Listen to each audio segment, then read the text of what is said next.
कदी बोलती, चल थाना में हमरे चलती। के बंद कदी बोलती, चल थाना में हमरे चलती। के बंद कदी बोलती, चल थाना में हमरे चलती।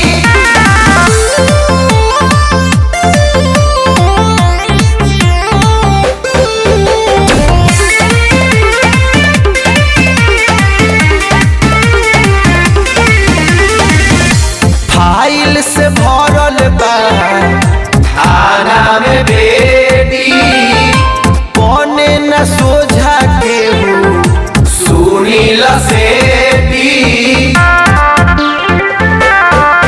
बाते बाते में मार देनी गोली रे, आके सामने से कौन बोली रे। हमरा नामवा से डरे गोरी पूरा होई बसती। माफिया के बन कदी बोलती, चल थाना में हमरे चलती।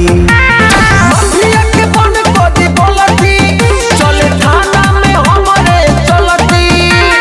माफिया के बन कदी बोलती, चल थाना में हमरे चलती।